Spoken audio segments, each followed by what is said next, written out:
ajak balik mengaji ke masjid. Ini pengajian Maulid Nabi. Maulid Nabi jam 10 baru mulai pengajian.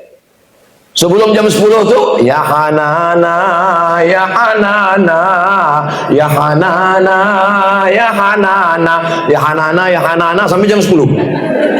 Habis itu barulah mulai penceramah 1, penceramah 2, penceramah 3, barulah penceramah inti jam 12. Selesai pengajian jam 1, subuh 1 pun tak ada ke masjid.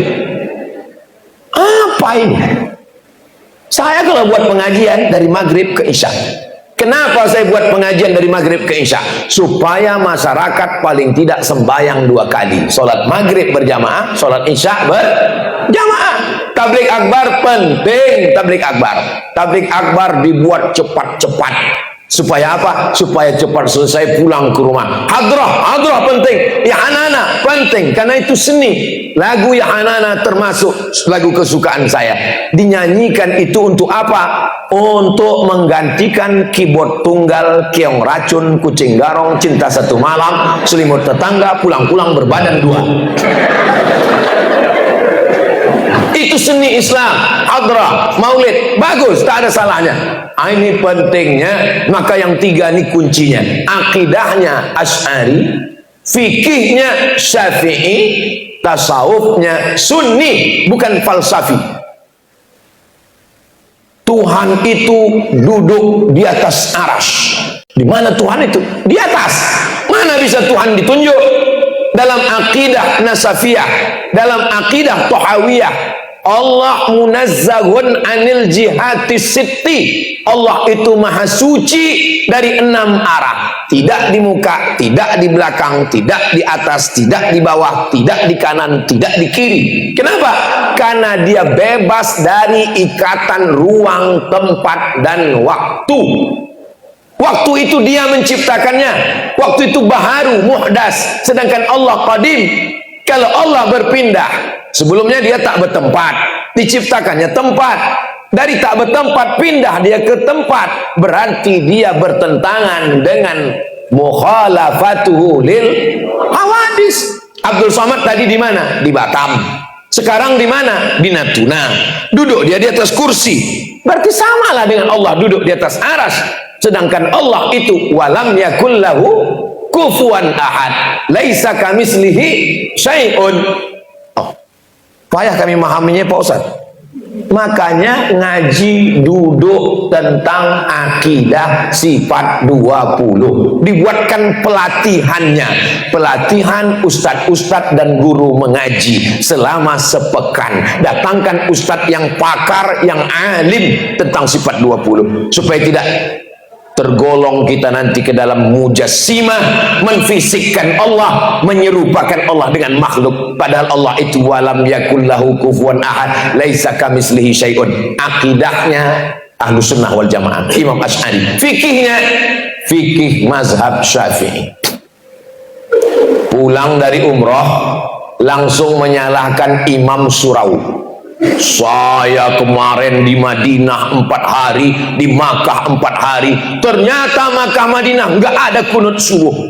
Ini kunut subuh yang ada di Natuna ini bid'ah ini. Ulama dulu di Makkah 10 tahun berkunut subuh. Ini baru umroh 4 hari. Sudah berani menyalahkan kunut subuh. Maka ajarkan fikih perbandingan mazhab. Dalam kunut subuh, mazhab yang paling tua namanya mazhab Hanafi, yang paling kecil mazhab Hambali. Hanafi dan Hambali tidak berkunut. Itulah maka Saudi Arabia, Makkah, Madinah tidak ada kunut. Kenapa? Karena di sana mazhab negaranya adalah mazhab Hambali. Sedangkan kita mazhab Syafi'i, mazhab Syafi'i berkunut. Tapi saya tidak menyalahkan orang yang tak berkunut.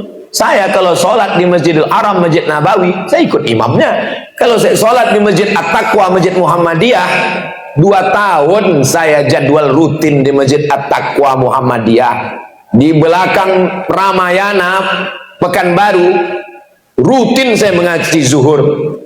Di Masjid Akramunas Undri, Muhammadiyah yang mendirikan masjid itu, Pak Muhammadiyah namanya. Dia alirannya Muhammadiyah. Saya tidak mau jadi imam. Kalau saya ceramah subuh di Masjid Muhammadiyah, tak mau saya jadi imam. Kalau diminta Ustaz Somad maju ya, batu saya bilang. Kenapa? Karena saya tahu jamaahnya Muhammadiyah, mereka tak berkunut. Saya tak mau merusak persatuan. Tapi kalau di masjid dekat rumah saya, di masjid subuh Rabu pengajian Riyadhus Shalihin, saya maju ke depan, saya baca kunut subuh. Alhamdulillah Pak Ustadz, kami udah tak kelahi lagi masalah kunut subuh. Kenapa? Karena tak ada lagi yang sembahyang subuh.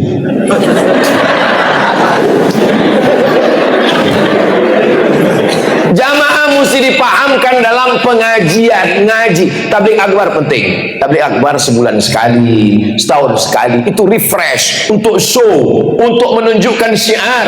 Tapi intinya orang mesti ngaji ke masjid. Dari maghrib ke isya 45 menit, tulis di depan meja Ustadz. Anda bertanya, Ustadz menjawab. Kirim ke nomor kontak berikut. Di masjid buatkan daftarnya. Hari Selasa malam Rabu, Senin malam Selasa Ustadz Fulan akidah. Malam ini sudah sampai halaman sekian. Masyarakat membeli buku, dapatkan bukunya ke pengurus masjid. Hasilnya dibagikan. Masjid punya koperasi syariah. Ini membangkitkan ekonomi umat sekaligus. Akidah, fikih, akhlak. Akhlak ini bagaimana mensucikan hati. Saya sarankan buku tasawuf modern Buya Hamka. Hati kita ini kotor, hasad, dengki, busuk hati, riya, sum'ah, munafik. Bersihkan dulu. Ini cawannya kotor. Ini bersih, misal kotor. Cawannya kotor. Malam tadi Bapak, jangan Pak Wabu. Masya Allah, inilah Pak Wabu.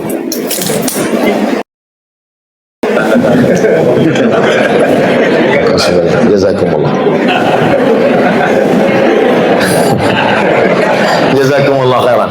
Man ahsana ilaikum, siapa yang berbuat baik pada kamu, fakafi'uhu, balaslah. Fa ilam tajidu, kalau kamu tak dapat membalas, fad'u lahu, doakanlah. Udah direkam tadi. Misalnya cawan kotor, balik dari Makkah umroh, dituangkan ke cawan itu air zam-zam. Air zam-zamnya bisa tak diminum? Tak bisa air zam-zamnya diminum, karena cawannya bekas abu rokok. Malam tadi Bapak nonton Manchester United, tak bisa dipakai. Jadi bagaimana caranya? Bersihkan cawannya, cium hilang bau sabunnya, bau tuang air zam-zamnya, baru bisa diminum. Rasakan. Begitulah hati ini. Tak bisa hati yang kotor diisi dengan zikir la ilaha illallah. Kenapa? Karena masih kotor. Bersihkan dari hasad, bersihkan dari dengki. Setelah bersih, proses pembersihan itu namanya takhalli. Takhalli kosong. Setelah bersih, baru diisi dengan yang baik, namanya tahalli. Setelah tahalli, terasa manisnya, rasanya itu namanya tajalli. Diminum rasanya. Bagaimana rasanya? Amazing.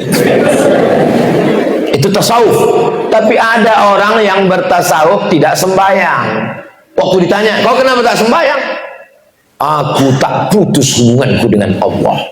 Kalian sembahyang cuma 5 menit ingat Allah. Aku dari sejak buka mata sampai tutup mata ingat Allah. Sembahyang itu adalah kulit-kulitnya syariah.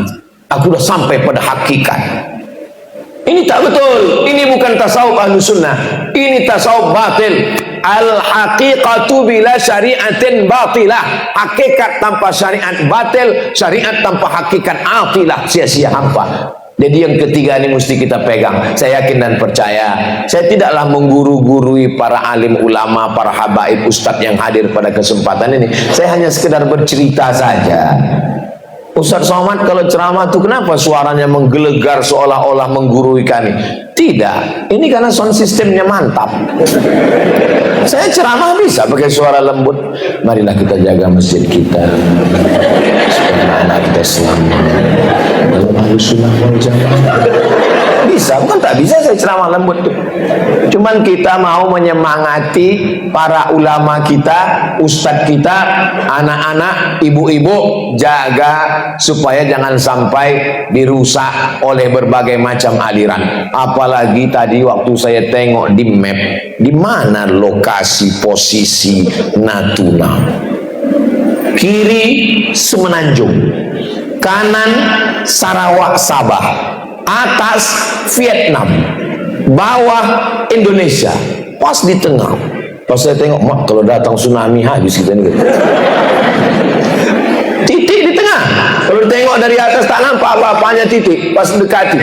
Kalau ditarik garis lurus dari mulai Sumatera ke perbatasan Kalimantan Barat dengan Sarawak, itu justru Natuna itu di atas secara batas kalau batas darat, tapi bisa pula batas laut itu naik dia ke atas tuh, bisa turun balik kok.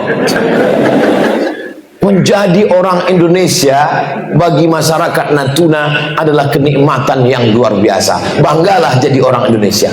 Seandainya kalian orang Natuna bukan Indonesia, saya udah bawa paspor nih kemana, dan belum tentu bisa masuk macam Singapura.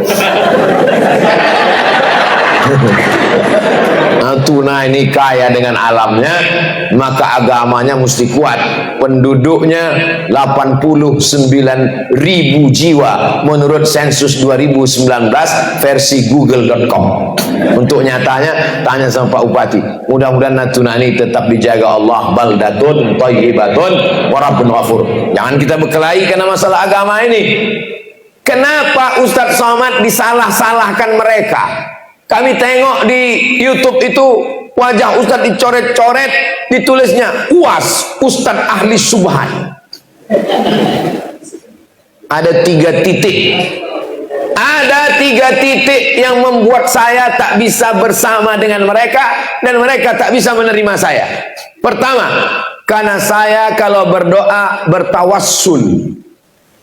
Ya Allah, aku memohon kepada Engkau berkat Nabi Muhammad. Mereka mensyirikkan orang yang bertawassul. Menurut mereka, Abdul Somad bertawassul berarti Abdul Somad syirik, sama dengan Abu Jahal, Abu Lahab. Berdoa kepada Allah bertawassul dengan Lata, Uzza, Manat, Hubal, Jibti, Taghut, Naham.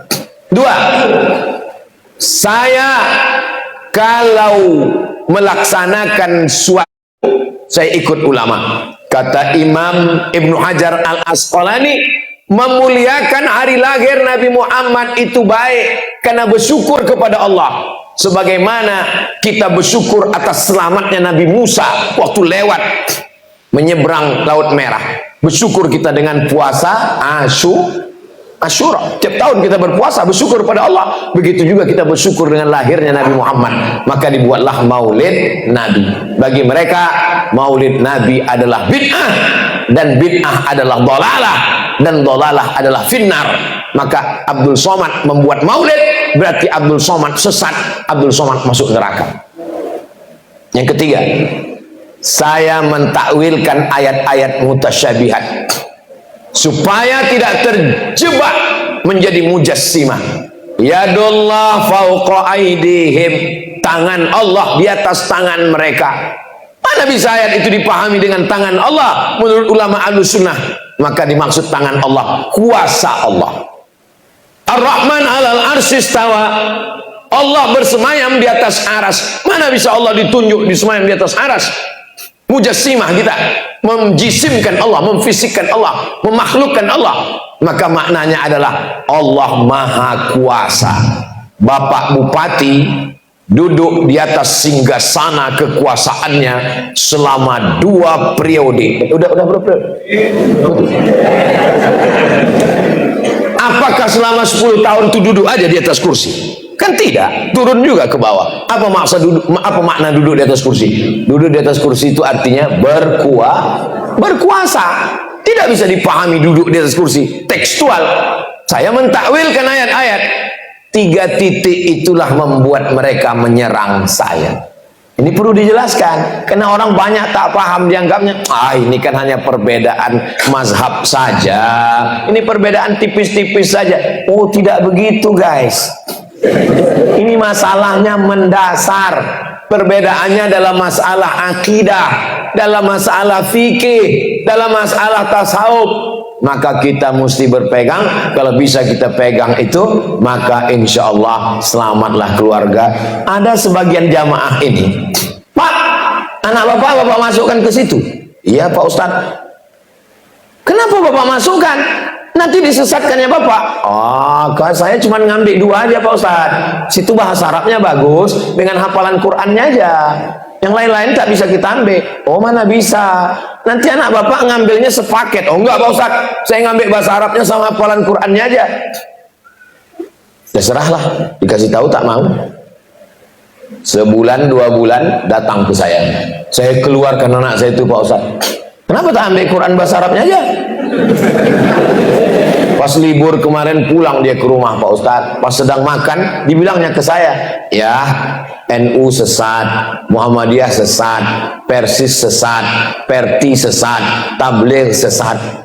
Selama saya berpikir Pak Ustadz, untuk apalah anak saya hebat bahasa Arab bisa hafal Quran kalau menyesatkan semuanya? Saya pun sesat juga Pak Ustadz. Kalau ada pondok pesantren Ahlus Sunnah wal Jamaah, support, bantu, dirikan, menyelamatkan anak-anak kita. Kalau dia belum punya program tahfiz Quran, bangkitkan program tahfiz Quran. Belum pernah baca kitab, baca kitabnya dari mana?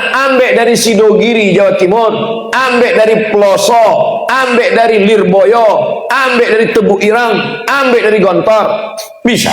Kita datangkan guru-guru pengabdian untuk menyelamatkan. Mudah-mudahan selamatlah negeri kita ini insyaallah. Amin ya rabbal alamin. Bapak Ibu yang dimuliakan Allah Subhanahu wa taala, itu yang dapat saya sampaikan pada kesempatan yang baik dan mulia ini. Selanjutnya saya serahkan ke moderator. Apakah ada pertanyaan? Kalau ada saya jawab, kalau tak ada kami pun pulang. Entah kemana setelah ini, wallahu a'lam bishawab. Terima kasih. Wassalamualaikum warahmatullahi wabarakatuh.